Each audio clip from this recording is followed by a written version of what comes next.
نسألك يا من هو الله الذي لا إله إلا هو الرحمن الرحيم الملك القدوس السلام المؤمن المهيمن العزيز نحمده ونصلي ونسلم على سيدنا ومولانا محمد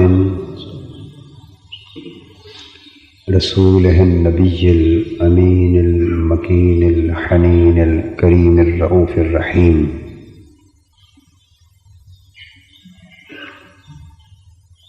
أما بعد، أعوذ بالله من الشيطان الرجيم. بسم الله الرحمن الرحيم. الف لام میم ذلك الكتاب لا ريب فيه هدى للمتقين الذين يؤمنون بالغيب ويقيمون الصلاة ومما رزقناهم ينفقون. صدق الله مولانا العظيم.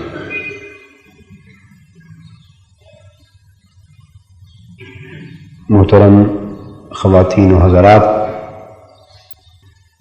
اور عزیزان گرامی قدر، بحمد اللہ تعالی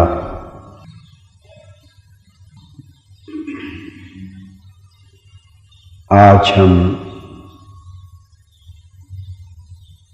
سورہ بقرہ کی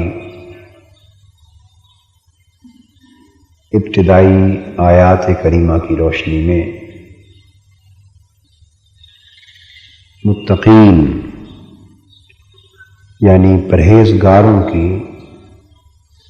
علامات کا ذکر کر رہے ہیں۔ اس سورت کے پہلے رکوع میں بلکہ دوسرے رکوع تک 3 طبقات کا ذکر کیا ہے۔ ایک طبقہ مومنین اور متقین کا یعنی پرہیزگاروں کا، یا قرآن مجید کی زبان میں نیکوکاروں کا۔ دوسرا طبقہ کفار کا، منکرین کا، اور تیسرا طبقہ منافقین کا۔ اور قرآن مجید نے ان تینوں طبقات کی علامات پر اور بعضوں کی نفسیات پر تھوڑی تھوڑی ضروری روشنی ڈالی۔ یہ پہلی آیتیں مومنین متقین یعنی وہ ایماندار جن کو قرآن مجید پرہیزگار کہتا ہے، اللہ سے ڈرنے والے، اللہ کی اطاعت بجا لانے والے، اور اللہ کے نیک بندوں کے زمرے میں جن کو شامل کرتا ہے۔ پہلی آیات میں قرآن مجید نے ان کی بعض ضروری علامات کا ذکر فرمایا اور یہ بیان کیا ہے کہ یہ قرآن ایسے لوگوں کے لیے ہدایت ہے، ایسے لوگوں کو نہ صرف یہ قرآن سیدھی راہ دکھاتا ہے بلکہ اللہ کے فضل و کرم سے یہ قرآن انہیں منزل مقصود تک پہنچانے کی ضمانت بھی مہیا کرتا ہے۔ ہدی للمتقین کا مفہوم میں نے یہ بیان کیا تھا۔ یہ قرآن جو پرہیزگاروں کو ہدایت دیتا ہے، اس ہدایت سے مراد یہ ہے کہ پرہیزگاروں کو منزل مقصود تک پہنچا دیتا ہے، اپنی زندگی کے نصب العین تک پہنچا دیتا ہے، اپنی زندگی کا مقصود اور مطلوب وہ قرآن کی ہدایت کی روشنی میں پا لیتے۔ اس کے بعد بیان شروع ہوا کہ وہ پرہیزگار کہ قرآن مجید جنہیں منزل مقصود تک پہنچانے کی ضمانت دیتا ہے وہ ہیں کون؟ ان کی پہچان کیا ہے، ان کی علامت کیا ہے، اس حوالے سے پھر قرآن مجید کی بیان کردہ پہلی علامت کا ہم نے تفصیل سے چند جمعۃ المبارک کے خطبات میں بیان کیا، اور وہ بیان الذین یؤمنون بالغیب کے ضمن میں تھا کہ سب سے پہلی علامت پرہیزگاروں کی یہ ہے کہ وہ بن دیکھے ایمان لاتے، بن دیکھے ایمان لاتے، یعنی ان کا ایمان اس قدر پختہ، اس قدر مضبوط، اس قدر مستحکم اور غیر متزلزل ہوتا ہے کہ جب وہ بن دیکھے مان لیتے ہیں اور پورے یقین کے ساتھ مان لیتے ہیں تو پھر جو انہیں مشاہدات اور واردات نصیب ہوتی چلی جاتی ہیں ان کے ایمان کو مزید ترقی حاصل ہوتی چلی جاتی ہے۔ آج ہم اپنی گفتگو شروع کر رہے ہیں وہ یہ کہ قرآن مجید نے پرہیزگاروں کی پہلی علامت، یا یوں کہیے کہ پرہیزگاروں کی بنیادی پہچان اور پرہیزگاری کا بنیادی اور اولی تقاضا ایمان بالغیب کو قرار دیتی ہے۔ کسے قرار دیا؟ ایمان بالغیب، بن دیکھے اللہ پر اور اللہ کے احکام پر جو اس نے بعد موت جزا و سزا، دوزخ جنت، حساب و کتاب، اپنی الوہیت، اپنی وحدانیت، اپنی ذات و صفات کی نسبت، الغرض جو کچھ اس نے فرمایا کہ جو ننگی آنکھ سے اب دکھائی نہیں دے سکتا، کان جس کو سن نہیں سکتے،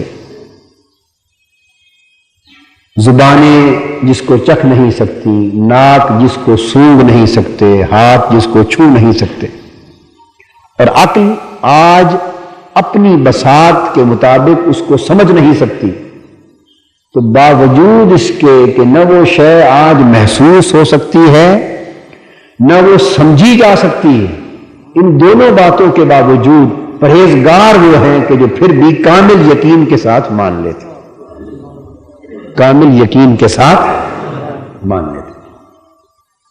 تو یہ ایمان بالغیب تو پرہیزگاری کا پہلا تقاضا ہوا، اس میں عمل نہیں ہے، یاد رکھیے ایمان بالغیب میں عمل کی بات ابھی نہیں ہوئی، ابھی تو ایمان کی بات ہے کہ دل کو اس کے ہونے کا یقین آ جائے اور بغیر دیکھے کہ یقین آئے۔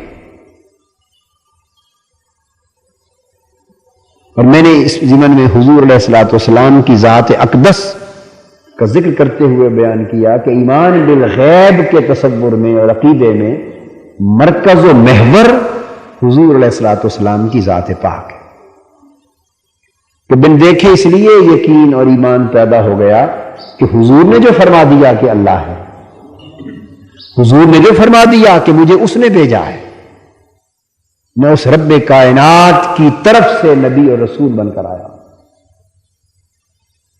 مفہوم گویا یہ تھا کہ جب تم مجھے دیکھ رہے ہو تو جان لو کہ میرا کوئی بھیجنے والا بھی ہے، اگر وہ دکھائی نہیں دے رہا بھیجنے والا تو آنے والا تو تمہارے سامنے ہے۔ سو مجھے دیکھ کر، مجھے سن کر اور مجھے مان کر میرے بھیجنے والے پر ایمان لے آؤ۔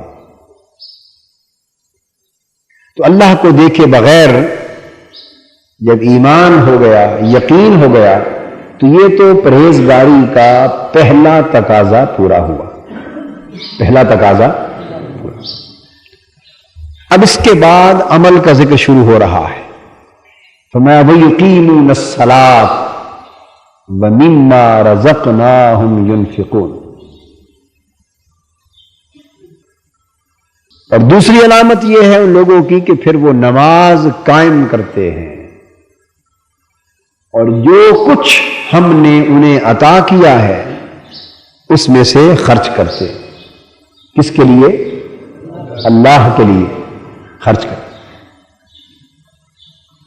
تو پہلی بات اور پہلی علامت ہوئی کہ بن دیکھے اسے مانتے ہیں، اس پر ایمان لاتے ہیں، اور جب اس پر ایمان لے آئے تو صاف ظاہر ہے کہ اس کا ہر حکم مانا گیا۔ ایمان لانے کا معنی یہ ہے کہ جو اس نے فرمایا اسے سچ مانا۔ اگر اس کے حکم کو نہیں ماننا تو پھر اس کو ماننے کا مفہوم کیا ہوا؟ جی یہاں یہ بات سمجھانا چاہتا ہوں کہ ہم بدقسمتی سے آج اس دور میں ہیں اور ہمارے حالات اتنے بگڑ چکے ہیں کہ ہم اس کو تو مانتے ہیں مگر اس کے حکم کو نہیں مانتے۔ ہمارے حالات یہ ہو چکے، یہی بگاڑ اور یہی زوال اور یہی تباہی ہے کہ ہم اس کو تو مانتے ہیں مگر اس کے حکم کو نہیں مانتے۔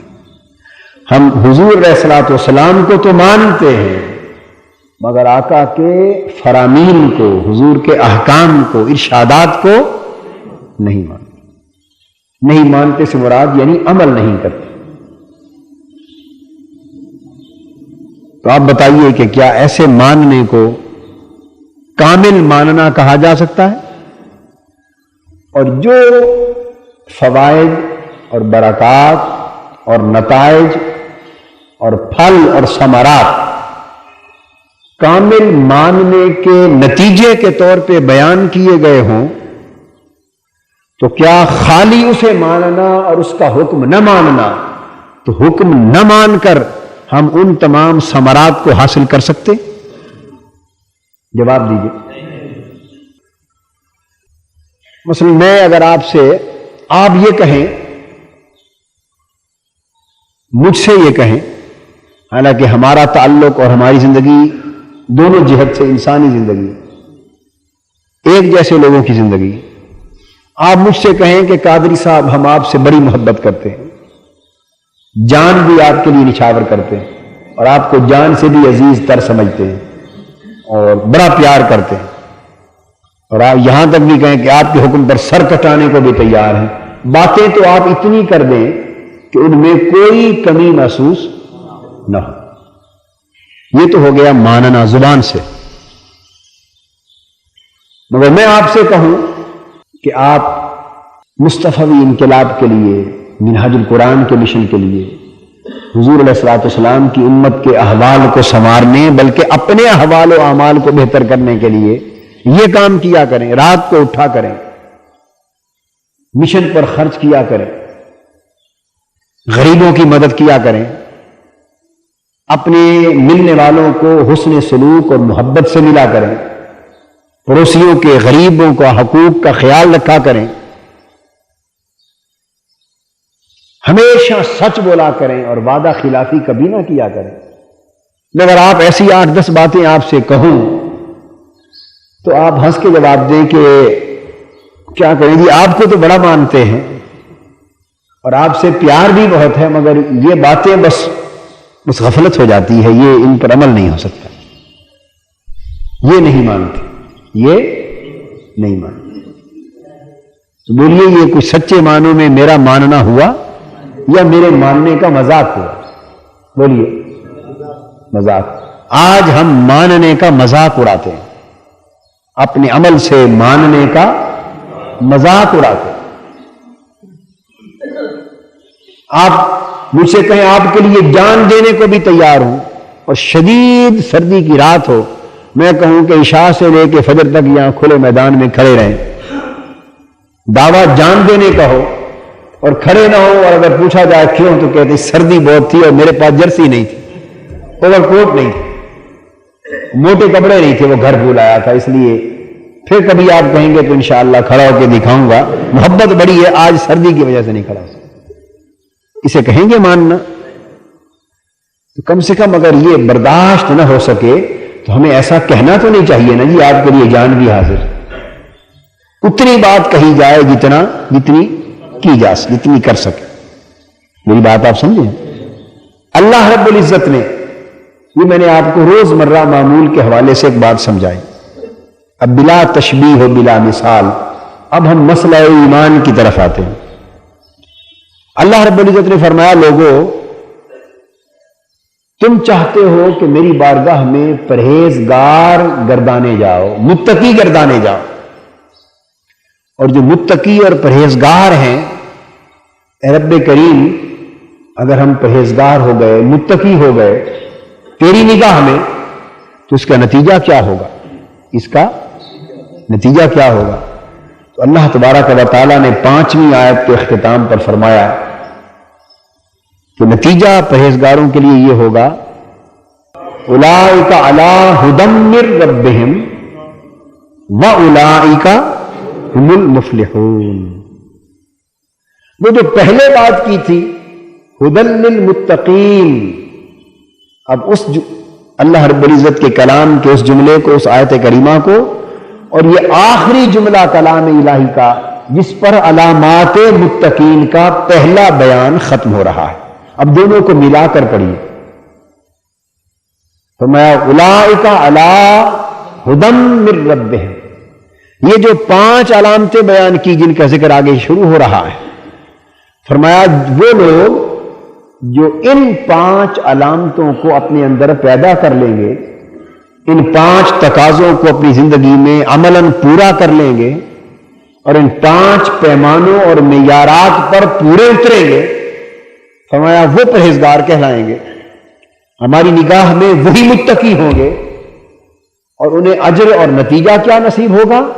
اولئک علی ھدی من ربہم، وہ جس ہدایت کا ہم نے بیان کیا تھا اور جس ہدایت کی ہم نے خوشخبری سنائی تھی، اولئک علی ھدی من ربہم، پس صرف یہی وہ لوگ ہیں جو اللہ کی طرف سے اس خصوصی ہدایت سے نوازے جائیں گے، وَأُولَئِكَ هُمُ الْمُفْلِحُونَ، اور دنیا میں بھی اور آخرت میں بھی یہی لوگ حقیقی کامیابی حاصل کریں گے، اللہ کی بارگاہ سے حقیقی فلاح انہی لوگوں کو ملے گی۔ یہ حصر اور قصر کے ساتھ یہ بیان ہو رہا ہے، جس کا مطلب یہ ہے کہ بس وہ ہدایت جس کا وعدہ ہم نے شروع میں کیا، اور سورہ فاتحہ میں بھی جس ہدایت کا ذکر آیا، اہدنا الصراط المستقیم، اے اللہ ہمیں سیدھی راہ کی ہدایت عطا فرما۔ اور کون سی سیدھی راہ؟ صراط الذین انعمت علیہم، راستہ وہ سیدھی راہ ان لوگوں کی راہ جن پر تو نے انعام فرمایا، جن پر تو نے انعام فرمایا۔ تو سورہ فاتحہ میں انعام یافتہ بندوں کا نام لے کر بات کی، اور سورہ بقرہ میں وہی بات متقین کے عنوان سے کی، بات ایک ہے۔ تو وہ واضح کیا کہ وہ جو متقی اور پرہیزگار ہیں وہی ہماری بارگاہ میں انعام پانے والے ہیں، انہی پر ہماری بارگاہ سے نعمتوں کی بارش ہوتی، انہی پر ہماری بارگاہ سے نعمتوں کے دروازے کھل جاتے، انعامات الہیہ، عنایات الہیہ اور نوازشات الہیہ کا اللہ رب العزت کی بارگاہ سے بے حساب کرم ان پر ہوتا ہے، قدم قدم پر وہ اللہ کے انعامات سے نوازے جاتے ہیں، بلکہ اللہ کی نعمتوں کی مدد سے وہ چلتے ہیں، اللہ کی نعمتوں کی مدد سے وہ منزل کو پاتے ہیں، اللہ کی نعمتوں کی مدد سے وہ دشمن سے لڑتے ہیں، اللہ کی نعمتوں کی مدد سے وہ سفر طے کرتے ہیں، اور اللہ کی نعمتوں کی مدد سے وہ کامیابی کی منزل پر ہمکنار ہوتے ہیں۔ انعمت علیہم، قدم قدم پر ان پر اللہ کی نعمتیں ہوتی ہیں۔ تو آپ کو تو سبق یہ دیا گیا ہے کہ آپ اللہ سے ہدایت اسی راستے کی مانگیں کہ جس راستے پر نعمتوں والے بندے چلتے رہے ہیں اور چل رہے ہیں، انعامات والے بندے چلتے رہے۔ اور دوسرے مقام پر آگے سورہ بقرہ میں یہی انعام یافتہ بندے، ان کو متقین بھی فرمایا، نیکوکار فرمایا۔ آگے ان میں انبیاء کا بھی ذکر کیا، آگے چل کر صدیقین کا بھی، شہداء کا بھی، صالحین کا بھی، مگر اس مقام پر تو بالکل انعام یافتہ بندوں کی پہلی شکل، پہلی صورت، پہلا طبقہ جو متقین کا، پرہیزگاروں کا ہے، وہ بیان کیا جا رہا ہے۔ چونکہ سبق شروع ہو رہا ہے تو بات ابھی ہلکی پھلکی کی ہے ابھی، اور جو آپ آگے بڑھتے جائیں گے اور سبق پڑھتے چلے جائیں گے، معیار اونچا سے اونچا دکھایا جاتا رہے گا، جب آپ پہلی سیڑھی چڑھ لیں گے تو تب دوسری زینے کی بات ہوگی نا، دوسرا زینہ چڑھ لیں گے تو پھر تیسرا زینہ آئے گا. تو زینہ در زینہ اللہ رب العزت آپ کو تقویٰ کی سیڑھی پر چڑھا کر، پرہیزگاری کی سیڑھی پر چڑھا کر زینہ در زینہ اس منزل پر پہنچانا چاہتے ہیں جس منزل پر اللہ کی بارگاہ کے انعامات کے سب دروازے کھل جاتے ہیں. مگر راستہ وہ تقویٰ کا ہے، سیڑھی وہ تقویٰ والی، پرہیزگاری والی. تو ہمارا اختلاف تو یہی سے شروع ہو جاتا ہے قرآن مجید سے، معاذ اللہ، استغفر اللہ. عملی اختلاف یہی سے شروع ہو جاتا ہے کہ ہم الذین یؤمنون بالغیب پڑھ کر رک جاتے ہیں، کہتے ہیں بس مولا ہم تو صرف ماننے والے ہیں، آگے کرنے والے نہیں. اس کا مطلب یہ ہوا نا کہ اب ماننے میں کچھ جاتا ہے، ماننے میں کوئی جیب سے خرچ ہوتا ہے؟ خالی یہ کہنے میں کہ بن دیکھے مانتے ہیں اور دل سے مانتے ہیں، زبان سے اقرار کرتے ہیں، دل سے تصدیق کرتے ہیں، اور مولا تیرے حکم پر جان بھی دینے کو تیار ہیں، تن من دھن سب کچھ لٹانے کو تیار ہیں. رات شروع سے لے کے فجر تک دعوے ہی دعوے کرتے چلے جائیں، وفاداریوں کے، اطاعت گزاریوں کے، اپنی بندگی کے، اپنی غلامی کے، ساری رات کچھ کہتے رہیں. جیب سے کچھ جاتا ہے؟ بولیے کچھ خرچ ہوتا ہے؟ ہم جب کچھ خرچ نہ ہو، نہ جان نہ مال نہ وقت، اس کی حد تک تو ہم بڑے مجنوں ہیں، شیر ہیں. اس کا مطلب یہ ہوگا کہ ہم چوری والے مجنوں ہیں. کیا؟ جہاں خون دینے کی بات شروع ہوئی ہم نے کہا کہ وہ کچھ اور ہیں، وہ اور لوگ ہیں. تو جب تک خالی بن دیکھے ماننے کی بات تھی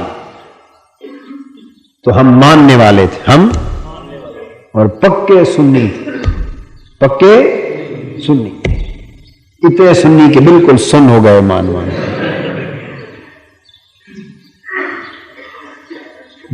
بن دیکھے ماننے کے دعوے میں تو ہم بڑے پکے مسلمان ہیں، مگر جو اگلی بات شروع ہوئی، بھئی اب تمہیں ذرا آزمایا بھی جائے نا، تم جو بڑے دعوے کرتے تھے کہ مانتے ہیں، تمہیں تو ذرا دیکھے کیسے مانتے ہو، خالی زبان سے یا عمل سے؟ زبان سے یا عمل سے؟ تو جو عمل کی بات شروع ہوئی ہم نے پشت کر دی، پشت دکھا دی، کہا نہیں یہ ہمارا شعبہ نہیں ہے، یہ ہمارا شعبہ. تو ایک علامت ہے ماننے کی، ایک علامت ہے ماننے کی. اس سے آگے جو آج آیت کریمہ پڑھی اس میں دو علامتیں ہیں عمل کی، پھر اس سے آگے دو علامتیں ہیں یقین کی. اب بات سمجھے؟ پہلی علامت ہے ایمان بالغیب، اس کے بعد دو علامتیں ہیں عمل کی، اور پھر عمل کے بعد اگلی دو علامتیں ہیں یقین کے درجے کی. کس درجے کی؟ یقین کے درجے. اس کا مطلب یہ ہوا کہ خالی ایمان بالغیب کے دعویٰ سے یقین نہیں آتا، بلکہ یقین کی منزل کو پانے کے لیے عمل کی راہ سے گزرنا پڑتا ہے. تو نکتہ یہ سمجھانا چاہتا ہوں آج کہ ایمان کے ساتھ عمل کو متعلق کیا، اس لیے متعلق کیا کہ ایمان بالغیب کے بعد مانا تو بن دیکھے تھا نا، ایمان ہو گیا، اب عمل سے گزریں گے، عمل سے تو ایمان رفتہ رفتہ ایقان میں بدلتا جائے گا. کس میں؟ ایقان، یعنی یقین کی کامل ترین صورت میں بدلتا جائے گا. اور وہ آخرت پر نہیں یقین رکھتے ہیں. میں آپ کو ترتیب سے بات سمجھا رہا ہوں. آغاز ہوا بات کا ایمان سے، الذین یؤمنون بالغیب. یہاں یقین کی بات نہیں کی. میں وہ لوگ جو بن دیکھے ایمان لاتے ہیں، ایمان کی بات کی نا. پھر درمیان میں عمل کے راستے سے گزارا، عمل کی بھٹی پر تپایا، عمل کی کٹھالی میں ڈال کر مجاہدے کی، ریاضت کی، قربانیوں کی آگ میں جلایا، اور کٹھالی میں ڈال کر تپایا، پکایا، جب آپ کا ایمان عمل کی کٹھالی میں مجاہدے کی آگ پر، محنت کی آگ پر، ریاضت کی آگ پر، قربانی کی آگ پر پک گیا، تپ گیا، تو پھر بدلتا بدلتا جب اس نے رنگ بدلا تو جب آپ نے کٹھالی سے اتارا تو وہ یقین کامل بن چکا تھا، وہ ایقان بن گیا تھا۔ کیا بن گیا تھا؟ ایقان بن گیا تھا۔ یعنی ایمان میں قدم رکھا، عمل میں داخل ہوئے، اطمینان نصیب ہوتا گیا۔ وہ جس کو مانا تھا اب اس کے ماننے پر اطمینان ملنے لگا۔ جب آپ آئے نا عمل کی طرف، مان تو لیا تھا، مان تو لیا تھا، مگر جب عمل میں آئے، عمل کی دنیا میں قدم رکھا اور عمل میں ریاضت کی، عمل میں مجاہدہ کیا، عمل میں محنت کی، عمل میں قربانی دی، اپنا تن من دھن سب عمل کے معیار پہ پورا اترتے ہوئے اس کے سپرد کر دیا۔ جب اس راہ سے گزرے تو ایمان عمل کی کٹھالی میں تپتا گیا، پکتا گیا، اور جو جو پکتا گیا رنگ بدلتا گیا، نیا رنگ چڑھتا گیا، رنگوں پہ رنگ چڑھتے گئے، رنگوں پہ رنگ چڑھتے گئے۔ جب آپ نے عمل کی کٹھالی سے اس کٹھالی کو نیچے اتارا تو رکھا ایمان تھا، اترا تو وہ ایقان تھا، اترا تو وہ ایقان تھا، رنگ بدل گیا تھا، رنگ اب میل کچیل سب نکل گیا تھا، وسوسے کی میل نکل گئی تھی، وسوسے کی میل، انتشار کی میل نکل گئی تھی، وہم اور گمان کی میل نکل گئی تھی، مانو یا نہ مانو اس وہم کی میل نکل گئی تھی، ایسا کروں گا تو کیا ہوگا اس کیا کی میل نکل گئی تھی، ایسا کروں تو کیوں کروں کیوں کی میل نکل گئی تھی۔ یہ کیا کیوں سب جل گئے، کیا کیوں سب جل گئے، ہوگا یا نہ ہوگا یہ یا سب جل گئے۔ یہ درمیان کے مرحلے میں تھے، جب ریاضت اور مجاہدے کی بھٹی پہ تب تب کر نکلے تو وہم و گمان ختم ہو گئے تھے، ایمان ایقان بن گیا تھا، ایمان ایقان بن گیا تھا۔ اب کیفیت یہ تھی کہ سفر تقویٰ کا شروع کیا تھا بن دیکھے، سفر تقویٰ کا شروع کیا تھا بن دیکھے، دکھائی تو ننگی آنکھ سے اب بھی نہیں دے رہا، پردہ تو اب بھی ہے، مانا تھا بن دیکھے، مگر اس کٹھالی میں جو تپے تو اب حالت یہ ہے کہ پردہ بھی ہے پر نظر بھی آ رہا ہے، اوجھل بھی ہے پر نظر بھی آ رہا ہے، دکھائی نہیں دے رہا پر نظروں سے اوجھل بھی نہیں، پسے پردہ جلوہ بھی نظر آ رہا ہے، اس جلوے کا نور بھی دکھائی دیتا ہے، اس کا حسن دل میں لذت بھی پیدا کرتا ہے، اس کا قرب حلاوت اور مٹھاس کا احساس بھی دیتا ہے، اس کے ہونے کی خبر بھی ہو رہی ہے، اور وہ کیف نصیب ہو رہا ہے کہ جیسے یوں لگتا ہے اسی کی بارگاہ میں بیٹھے، اسی کی بارگاہ میں بیٹھے ہیں، ایسے لگتا ہے وہ میٹھی میٹھی زبان سے باتیں کر رہا ہے، ایسے لگتا ہے وہ دھمکیاں دے رہا ہے، ایسے لگتا ہے تو یہ فرما رہا ہے کہ بندے تو نے میری خاطر اتنا کچھ کیا، اب تیرا ہاتھ پکڑ کر تجھے تیری منزل تک پہنچا دوں۔ اولئک علی ھدی من ربہم واولئک ھم المفلحون۔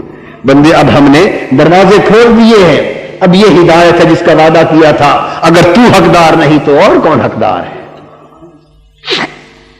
اب ان ہدایت کے راستوں پر چلتا جا، وَأُولَئِكَ هُمُ الْمُفْلِحُونَ، اور کامیابی اور کامرانی کی منزل پر فائز ہوتا جا، جھنڈے گاڑتا جا، کامیابیوں کے جھنڈے گاڑتا جا، سب ناکامیاں دور ہو جائیں گی، پریشانیاں وہم و گمان سب دور ہو جائیں گے۔ یاد رکھیے تو یہ جو ایقان ہے یہ کیا اطمینان کے بعد آتا ہے، ایقان اطمینان کے بعد۔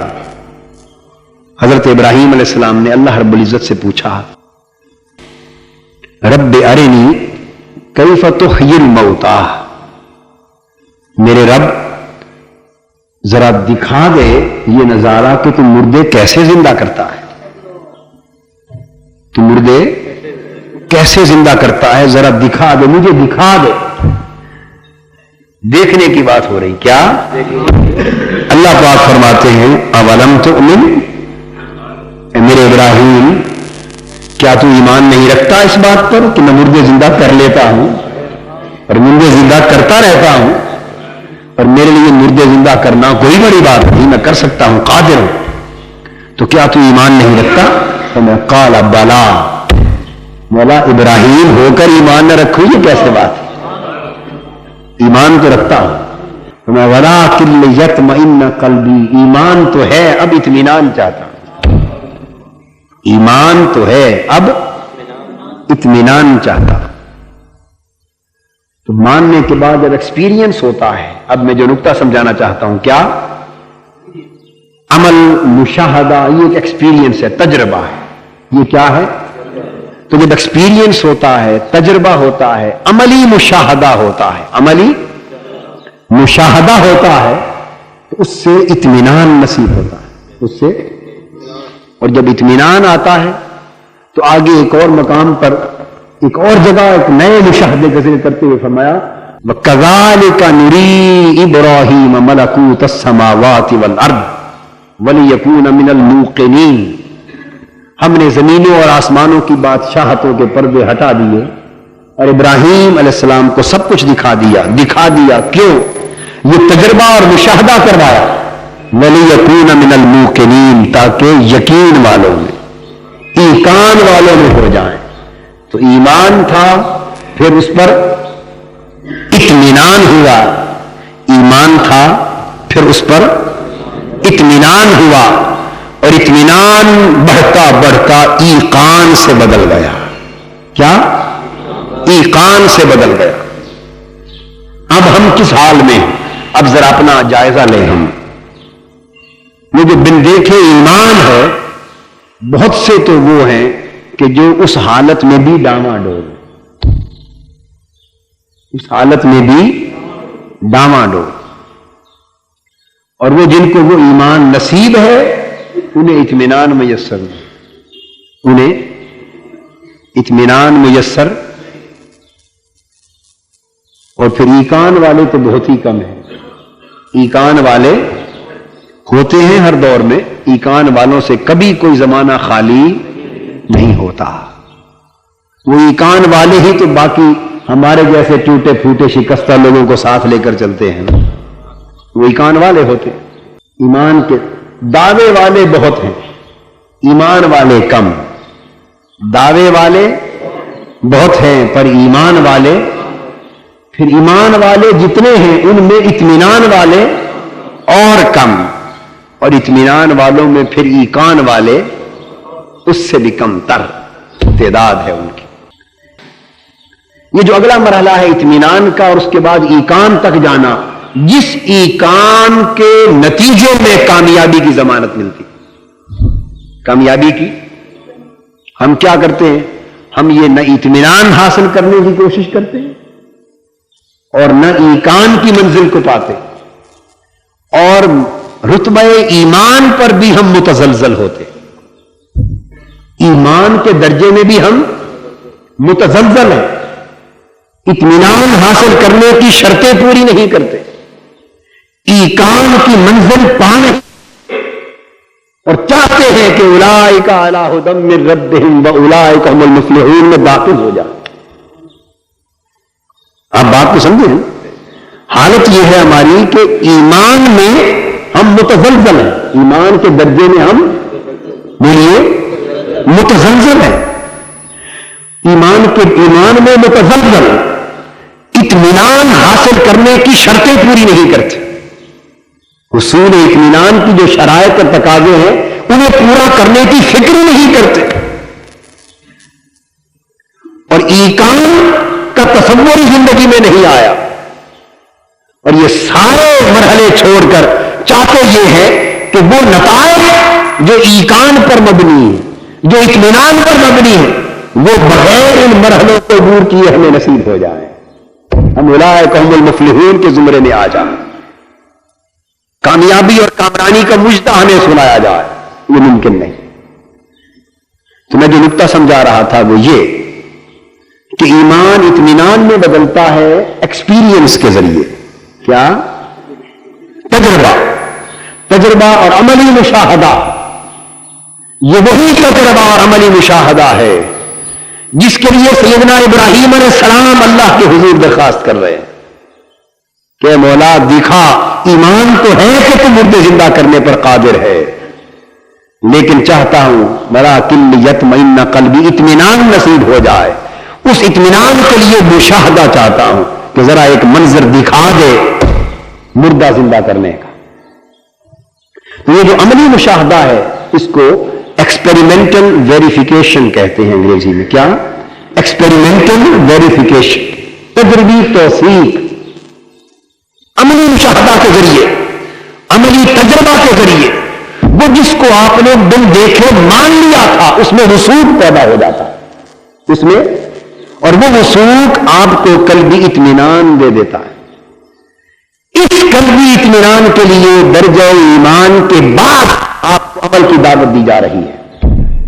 اگر آپ چاہیں کہ الذین یؤمنون بالغیب کے بعد، ایمان بالغیب کے بعد اب آپ کو اطمینان نصیب ہو، تو قرآن مجید نے دو ٹوک فیصلہ کر دیا کہ ایمان کے بعد اگر آپ کو حالت اطمینان چاہیے تو حالت اطمینان عمل کی بٹی سے گزرے بغیر اور عملی ریاضت اور عملی مشاہدے کی کٹھالی میں پکے بغیر اطمینان کبھی نصیب نہیں ہو سکتا۔ اطمینان تقریروں سے نہیں آتا، اطمینان کتابیں لکھنے سے نہیں آتا، اطمینان واز کرنے سے نہیں آتا، بڑے بلند بانگ دعوے کرنے سے نہیں آتا۔ اطمینان تو واردات کے ذریعے آتا ہے۔ کس ذریعے آتا ہے؟ کہ جب آپ اس میں پڑیں گے، کبھی ڈوبیں گے کبھی تیریں گے، اور اس مرحلے سے کشمکش سے گزرتے گزرتے پھر ساحل تک پہنچیں گے تو اطمینان ہوگا۔ کبھی اسی کشمکش میں گزری میری زندگی کی راتیں، کبھی پیچ تاب راضی، کبھی سوز و ساز رومی۔ ایک شخص نے اگر تیراکی کا فن کتابوں میں پڑھا ہو، کیا؟ تیرنے کا فن کتابوں میں پڑھا ہو، اور اگر اس پر 1000 کتابیں بھی پڑھ لی ہوں، 1000 کتابیں، اور بعد ازاں وہ اس فن کا اگر کسی یونیورسٹی میں یہ سبجیکٹ ہو تو پروفیسر لگ جائے۔ اب پروفیسر، فل پروفیسر، یہ کسی فن میں علمی مہارت کا آخری درجہ ہے، اس سے بڑا درجہ دنیا میں کوئی نہیں۔ اب بات سمجھے؟ ہمارے یہاں تو رجوعی پروفیسر کہلاتے ہیں نا، بہت سے جعلی پروفیسر ہوتے ہیں۔ جی جعلی پروفیسر بہت ہوتے ہیں ہمارے، مگر میں آپ کو اصولی بات بتا رہا ہوں۔ تو اس میں پروفیسر ہو جائے، ڈاکٹر ہو جائے، پروفیسر ہو جائے، اپنی جملہ تحقیقات کرے اور پھر لیکچر دینے لگے، دنیا اس کے فن تیراکی کے لیکچروں سے، واضحوں سے مستفید ہو، مگر خود اس نے کبھی کسی تالاب میں، دریا میں، نہر میں، سمندر میں غوطہ زنی نہ کی ہے، خود کبھی ٹانگ بھی ڈال کے نہ دیکھی، کبھی ٹانگ بھی ڈال کر نہ دیکھی ہو، اور 10,000 شاگرد ہو اس کے تیراکی کے فن میں دنیا میں، اس کا نام ہر طرف جانا جائے، تو ایک روز پکڑ کے اس کو بڑا متموج دریا ہو، ذرا اس میں ڈالیں تو کیا حال ہوگا پروفیسر صاحب کا؟ جی وہ تیراکی سمیت انا للہ و انا الیہ راجعون ہو۔ تو کیا اس کے علم میں کوئی شک تھا؟ فن کے جاننے میں شک تھا؟ تیراکی کے فن کو جاننے اور ماننے میں کوئی شک تھا؟ جانا بھی بہت، مانا بھی بہت، مگر جان کر مان کر پھر ڈوب گیا۔ کیوں پھر ڈوب گیا؟ اس لیے کہ وہ خالی جاننا اور ماننا کس کام کا؟ اگر جسے جانا اور مانا جا رہا ہے اس کے اندر عمل اتر کے نہ دیکھا جائے، اس فن کو اپنے اوپر وارد نہ کیا جائے، تو ایک طرف وہ 1000 کتابیں پڑھتے تیراکی کے فن پہ لیکچر دینے والا، ایک طرف ان پڑھ آدمی، ان پڑھ آدمی ملاح، جس غریب نے 2 حرف بھی نہیں پڑھے فن تیراکی پر، اس کا ایک لیکچر بھی اٹینڈ نہیں کیا، مگر اس کی زندگی یہ گزر کی کہ تالابوں میں، نہروں میں، دریاؤں میں، سمندروں میں ڈوب ڈوب کر، تیر تیر کر، ہاتھ پاؤں مار مار کر، اس طرح زندگی کے دن راتیں گزاری۔ اب وہ ڈوبتا ہے تو جتنی دیر چاہے وہ غائب رہتا ہے، جب چاہے نکل آتا ہے، ساحل پہ پہنچتا ہے۔ تو دیکھیے کہ منزل کس نے پائی، اس 1000 کتاب کے مصنف نے فن تیراکی پر، یا وہ جو ایک حرف بھی نہیں پڑھا مگر ساحل کو پا گیا؟ منزل کس نے پائی؟ جی اس نے پائی جو اس کے اندر اترا ہے۔ تو حقیقت یہ ہے کہ فن پر ماننے کی حد تک تو بن دیکھے بھی ایمان آ جاتا ہے، مگر نہ بلکہ آپ اس کو اگر کہیں گے نا اس فن تیراکی کے پروفیسر کو کہ آپ اس میں اتریں، تو اول تو وہ اترے گا ہی نہیں، اس کو 100 دھکے دے دو، یہ نادانی کا، اس کو پتا ہے کہ میرے اندر کمزوری کیا ہے، وہ اترے گا ہی نہیں۔ مگر جس نے مشق کی ہے اس میں، وہ چھلانگ لگا دے گا۔ تو بات یہ ہوئی کہ جب تک کسی کام میں چھلانگ لگائی نہ جائے، اترا نہ جائے، اور موجوں کا مقابلہ نہ کیا جائے، تلاطم کا مقابلہ نہ کیا جائے، لہروں سے ٹکر نہ لی جائے، اور کبھی لہریں غالب، کبھی یہ غالب، کبھی یہ ڈوبے کبھی تیرے، اس طرح زندگی اور موت کی ایک ظاہری کشمکش سے گزر کر جب تک آدمی وقت گزارے نہ، اس وقت تک ساحل پر پہنچنا نصیب نہیں ہوتا۔ تو دوستو، ایمان بالغیب، ایمان ایک سمندر ہے، ایمان ایک سمندر ہے، یاد رکھو، جس کے اندر معرفت الہیہ کی موجیں تلاطم کنا ہے، وہ شخص جو ایمان اور معرفت پر لاکھوں کتابیں پڑھ ڈالے، عالم بن جائے، مناظر بن جائے، منطقی بن جائے، فلسفی بن جائے، مفکر بن جائے، فقیہ بن جائے، مفتی بن جائے، محدث بن جائے، متکلم بن جائے، دنیا میں علوم و فنون کے سمندر پی جائے، مگر جب تک وہ معارف ایمانی کے سمندر میں اتر کے ہوتا سن نہ ہو اور اس میں روئے نہ، پیٹ و تاب میں زندگی کی آنکھیں بسر نہ کرے، طرف کے اس سے تعلق استوار نہ کر لے، اس سے تعلق کے سمندر میں ہوتا زمین نہ کرے، سجدوں میں گر کر آنسوؤں سے اپنے چہرے نہ کیا کرے، اپنی داڑھی سے نہ کرے، مسلح تان نہ کرے، عشق الہی کی آگ کے دامن نہ چلائے، اور اپنے اوپر کبھی مصائب طاری نہ کرے، کبھی ہجر، کبھی وصال کی کیفیتوں میں اترے، کبھی جان قربان کرے، کبھی مال قربان کرے، کبھی اس کی خاطر ساری رات مجاہدے کرتا رہے، کبھی کھانا چھوڑ دے، کبھی پینا چھوڑ دے، کبھی تلواروں کے سائے کے تلے چلے، کبھی گولیوں کے سامنے سینے تان دے۔ ارے زندگی کے ہر محاذ پر اس جس ذات پر ایمان لایا، اسے جاننے کے لیے سب کچھ لٹا نہ دے، جب تک ڈوبنے تیرنے کے اس ایمانی سمندر سے گزرتا رہی، وہ ساحل اطمینان تک نہیں پہنچ سکتا، ساحل اطمینان تک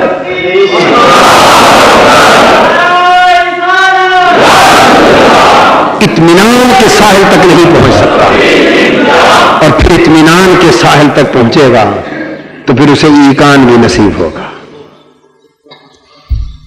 اللہ رب العزت نے اس مرحلے میں ڈالنے کے لیے فرمایا وَيُقِيمُونَ الصَّلَاةَ وَمِمَّا رَزَقْنَاهُمْ يُنْفِقُونَ۔ ایمان کا دعویٰ کرنے والوں، اب تمہیں ذرا اس کی تیراکی میں ڈالتے ہیں، اس تیرنے ڈوبنے کے مرحلے میں ڈالتے ہیں، دیکھتے ہیں کون نماز قائم کرتا ہے۔ پڑھنے کی بات نہیں، پڑھ تو ہر کوئی لیتا ہے، پڑھتے تو سارے ہی ہیں، نہیں فرمایا جو نماز پڑھتے ہیں، نہ وَيُقِيمُونَ الصَّلَاةَ، وہ جو نماز پڑھنا اور شے ہے، اور نماز کو قائم کرنا، وَمِمَّا رَزَقْنَاهُمْ يُنْفِقُونَ، اور جو کچھ ہم نے انہیں دیا ہے، جو کچھ اس میں سے خرچ کرتے ہیں۔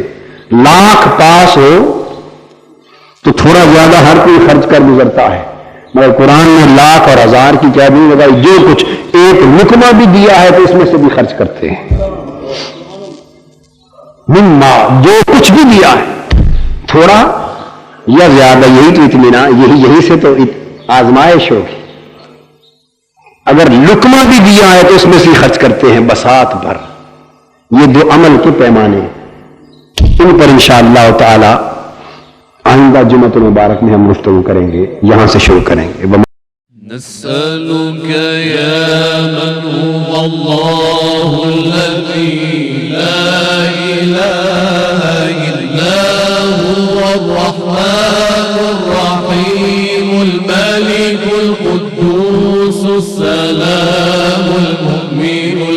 المهيمن العزيز الجبار